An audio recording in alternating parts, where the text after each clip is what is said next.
Friends, आज हम class 6 की संस्कृत का 5वां पाठ का अध्ययन करने वाले हैं, जिसका नाम है वृक्षा। तो चलिए आज हम इस पाठ को पढ़ते हैं और समझते हैं। बने बने निवसन्तो वृक्षाः, वनं वनं रचन्ति वृक्षाः, शाखादोलाशीना बहगा ते किमपि कूजन्ति वृक्षाः, पिबन्ति पवनं जलं सततं। लिखा है यहाँ आएगा सततम।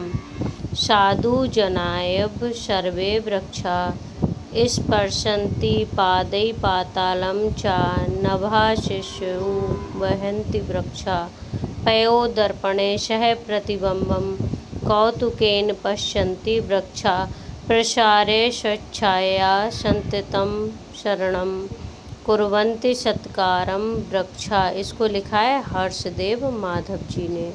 अब देखते हैं इसके अर्थ को। बने बने निवसन्तो वृक्षा, बने बने अर्थात वन वन में, मतलब प्रत्येक वन में। निवसन्तो अर्थात रहते हुए या रहने वाले, वृक्ष या पेड़। तो जो पेड़ है वो क्या है, प्रत्येक वन में रहते हैं। वनम वनम रचन्ति वृक्षा, वनम वनम अर्थात वन वन मतलब हर एक वन में, रचन्ति मतलब या रचते हैं या बनाते हैं, वृक्षा अर्थात वृक्ष।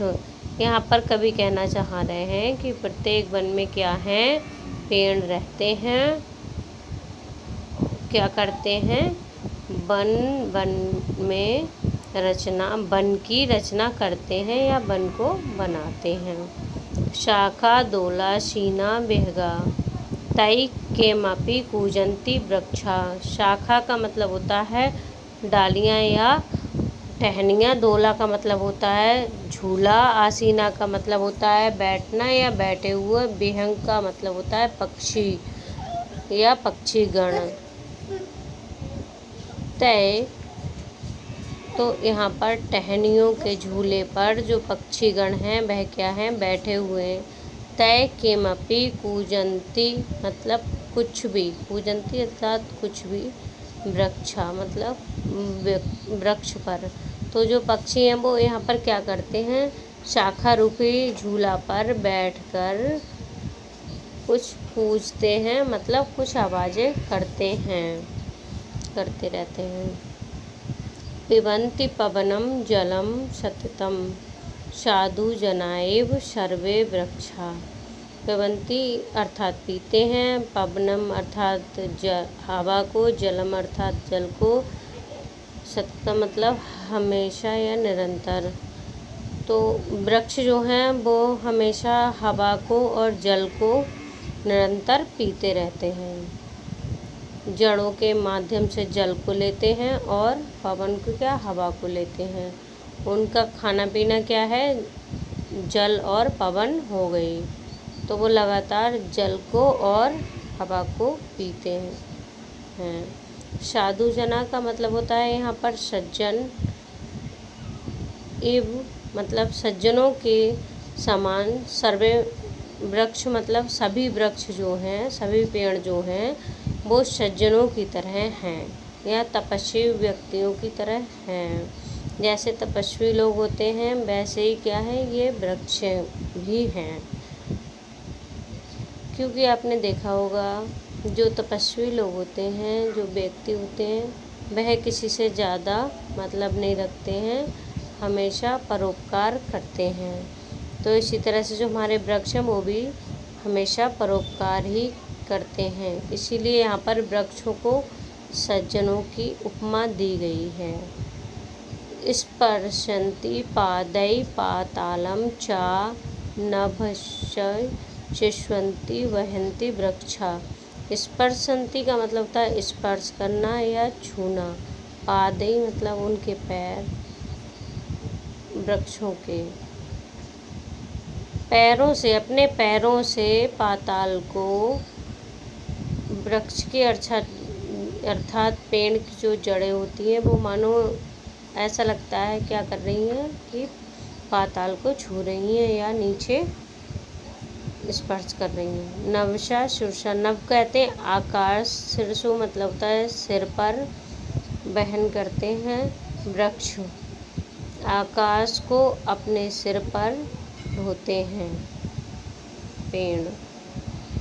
पयोदर्पणे स्वप्रतिबिंबम, पयोदर्पणे अर्थात होता है जल, दर्पणे अर्थात आईना, जल रूपी आईना, दर्पण स्वप्रतिबिंब मतलब अपना, प्रतिबिंब मतलब होता है परछाई। कौतुकेन का मतलब होता है आश्चर्य से। पश्यन्ति अर्थात देखते हैं, वृक्षार्थात पेड़। तो जो पेड़ हैं वे क्या करते हैं, जल रूपी आईने में अपने ही प्रतिबिंब को आश्चर्य से देखते हैं। क्योंकि आपने देखा होगा कि नदी के किनारे अधिकांश पेड़ होते हैं और पेड़ों की परछाई जो होती है वो जल में पड़ती है।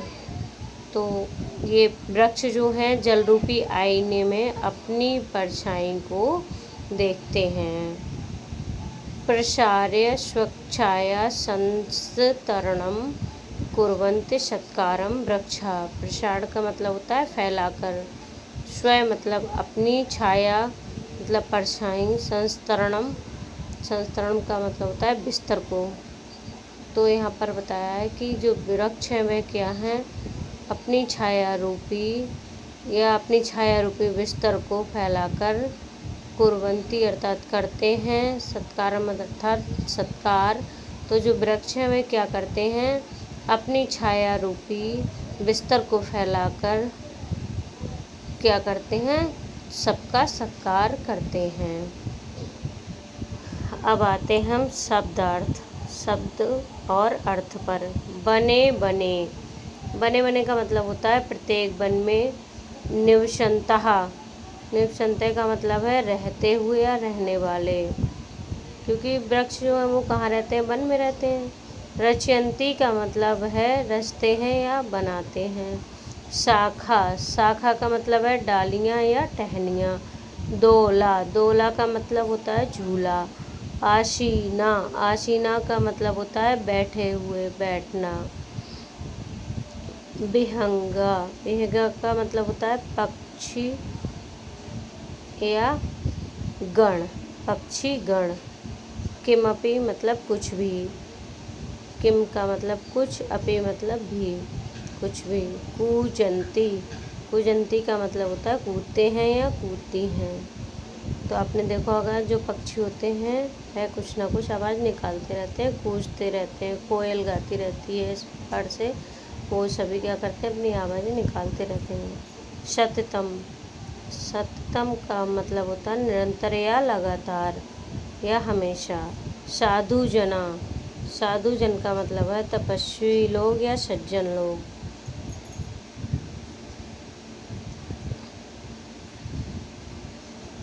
साधु का जो है वो सज्जन के लिए प्रयोग करते हैं। इब का मतलब होता है की तरह। पिबन्ति अर्थात पीते हैं, पिबन्ति है तो पीते हैं, और पीता।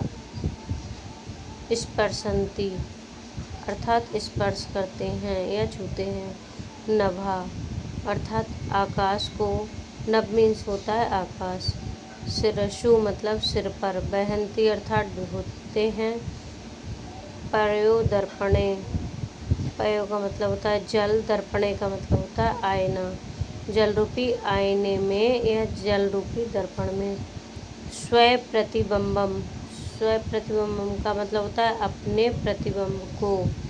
पश्यन्ति मतलब अर्थात देखते हैं। थैंक यू बच्चों।